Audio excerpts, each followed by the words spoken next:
हज़रात अस्सलाम वालेकुम। आज हम आपकी खिदमत में किराएदार, मालिक मकान और किराएनामा, इसकी कानूनी सूरत क्या है, ये मालूमात हमारे कानून के मुतालिबे के मुताबिक देने आए हैं। मैं एडवोकेट नवाब पटेल आपकी खिदमत में वक्त ब वक्त कानूनी मालूमात लेकर आया करता हूँ और इससे हमारे क़ारीन इस्तेफ़ादा हासिल करते हैं। आज का जो उन्वान है हमारा, किराएदार, किराएनामा और मालिक मकान, इनकी कानूनी हैसियत। मोअज़्ज़िज़ हज़रात, किराएदार जो है, चंद लोग बोलते हैं 11 महीने से ज़्यादा अगर किसी को मकान अपनी प्रॉपर्टी किराए से दिए तो वो मालिक बन जाते हैं। और इसी डर के मुताबिक कुछ लोग अपनी प्रॉपर्टी खाली रखते हैं लेकिन किराए से नहीं देते। ये बात साफ जाहिर है कि किसी भी कानून में किराएदार ये मालिक मकान या उस मिल्कियत का मालिक बन नहीं सकता।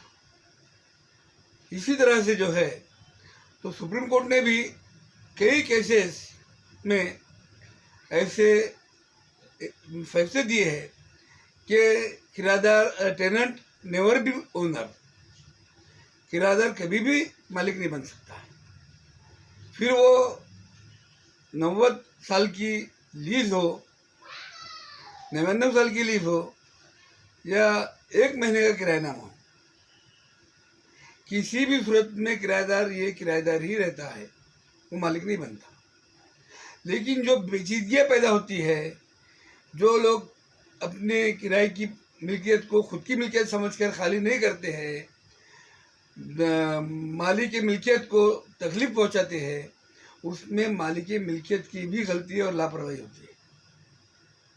अगर आप किसी को ये मिल्कियत ज़बानी दे रहे हो किराए से, तो चंद रोज के बाद में 12 साल के बाद वो तो ये बोल सकता है कि मेरा इस पे एडवर्स पोजीशन है, मैं किराएदार नहीं है, और वो मालिकियत का दावा कर सकता है और वो प्रॉपर्टी उसको मिल भी सकती है। लेकिन आपने उसको 12 साल तक के बगैर किसी लिखा पढ़ी के नहीं रखते हुए, उससे किराया देकर रसीद, किराया फिल करके उसको रसीद नहीं देते हुए, अगर वैसी मोहब्बत में ज़बानी में रखा और उसने आगे बोल दिया कि मेरा इस पे एडवर्स पोजीशन है, तो फिर वो आपके लिए नुकसानदेह है। इसलिए कभी भी हो, अगर से कभी ओरल आप दे रहे हैं तो एक आध साल के लिए, 2 साल के लिए दे सकते हैं, लेकिन ज़्यादा रोज़ के लिए अगर देना है आपको तो आपको उसका किराएनामा बनाना ज़रूरी है।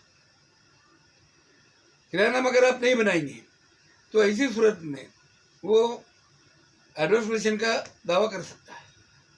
रहा सवाल, किराएदार मकान खाली नहीं करता, दुकान खाली नहीं करता, तो ऐसी सूरत में आपने जो किराएनामा उससे तैयार किए, उस किराएनामे के तहत जो भी आपने उसके अंदर शराइत रखे हैं, उसमें से एक भी शर्त अगर किराएदार की जानिब से पूरी नहीं की जाती है तो वो सहारा लेकर आप उसको खाली कर सकते हैं।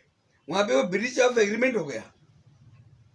जो आपका उसका करारनामा हुआ, जो कुछ भी किराएनामा हुआ, वो उसकी शराइत पर नहीं उतरता है, तो ऐसी सूरत में वो जो है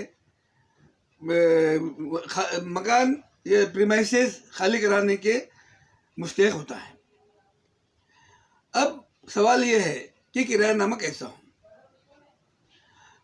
जनाब वाला, किराएनामे में आप उसके मालिक हैं, हमेशा के लिए आपका जो है कानूनी तौर से कब्ज़ा और मालिकाना हक आप ही का रहेगा।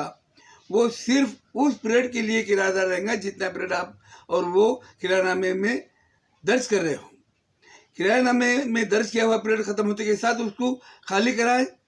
अब कुछ गैर समझ लोगों का ये भी है कि अगर किराएनामे का दर्ज किया हुआ वक्त ख़त्म हो गया और उसके बाद भी उसने किराएनामा करके नहीं लिया और आपने किराएनामा करके नहीं दिए, तो ऐसी सूरत में आगे का जो है तो वो एडवर्स पोजीशन में आएगा। लेकिन नहीं, कतई नहीं। एक मरतबा उसने किराए की दर की हैसियत से आपके पास में रहा, उसके बाद में किरायानामा नहीं भी किया, तो वो ओरल किरायानामा वहाँ पे क्रिएट होगा, वो किराएदार नहीं बन सकता, उसको कभी भी आप खाली कर सकते हैं।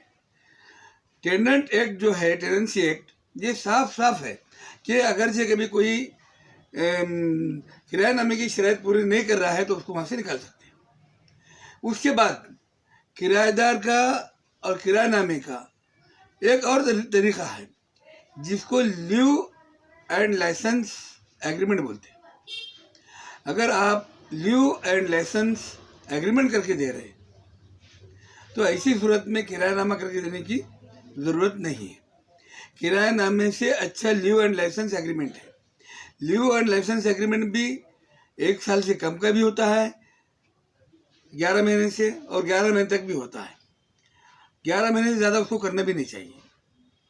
लीव एंड लाइसेंस एग्रीमेंट में और किरायानामे में क्या फ़र्क है?